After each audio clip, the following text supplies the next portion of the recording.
Hello everyone, Black and Blue here, and welcome to the best clutch breakdowns. In this fourth and final episode, we're going to be taking a look at some of the best clutches we saw throughout the opening day of the APAC knockout stage.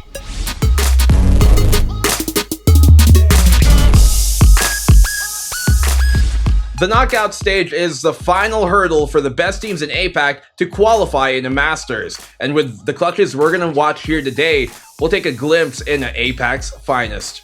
We're going to start the day off here by looking at Bleed's 𝙎𝙎𝙖 with the 3K thrifty clutch representing Singapore versus Griffin from Hong Kong, Taiwan on map number 2, Breeze. Looking at 𝙎𝙎𝙖's spot here, it's not an easy one for him to win out. Outmanned, outgunned, but he won't be outsmarted. And what we're about to see is a perfect by-the-book example of how a post-plant Sova with utility should play this exact scenario. Seriously, take some notes. So when a 1v3 would demand disadvantage, any team or player for that fact should be looking for here first and foremost is an early pickoff. And that is for two big benefits in this case. One, to thin out the herd, and two, to at least have a higher possibility that 𝙎𝙎𝙖 in this case won't be pushed while using his ultimate.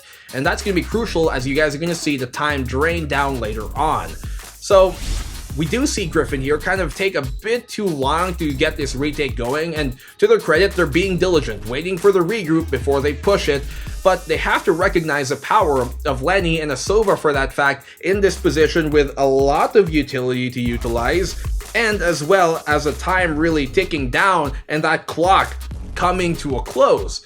And, well, first step, he gets the job done. And a sharpshooter here like 𝙎𝙎𝙖 only really needs one bullet to do it with a 6-shooter, right?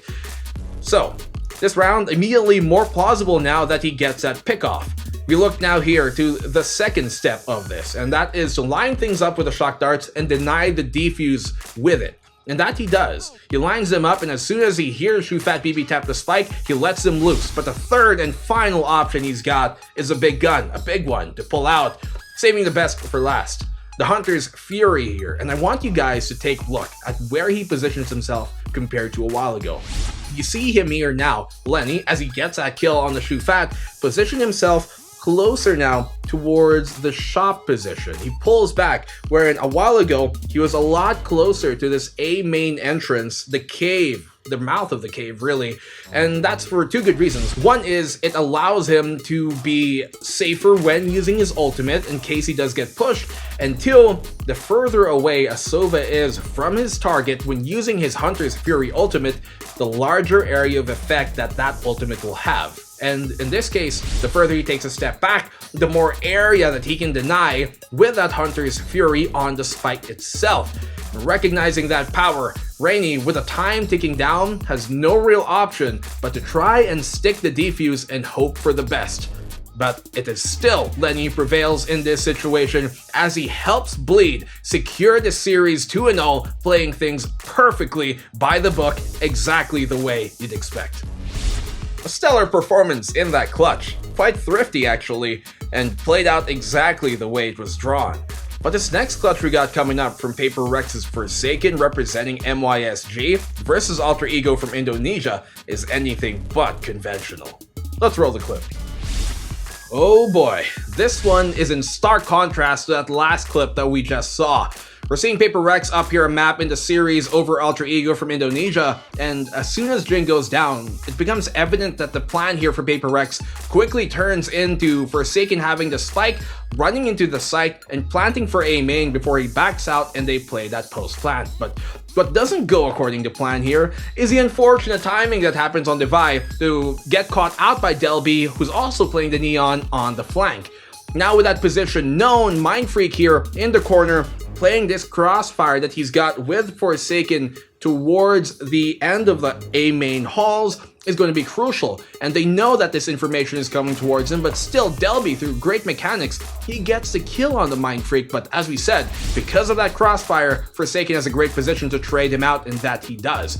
Knowing he's in a 1v2 right now, the last two players have to be on site because they're definitely going to be playing together. And he knows that, so he tries to close the gap, but If we take a look at the last few remaining players here coming in from Alter Ego, they've got a Brimstone still online, which is one of the biggest problems really for any team playing this A main post plant on Fracture on the A site, because it can get smoked out and mollied out at the same time, which makes this defuse so much more difficult to stop unless you get a spam through the smoke. In this case, Null Command connects, he gets flashed, he gets smoked out. Luckily for him though, Forsaken able to tuck himself in this corner in the nick of time before he gets swung, but he's still in a difficult spot. How does he deny the defuse now that he can't even see the spike? Well, he's gonna play with some great off timing to do exactly that job.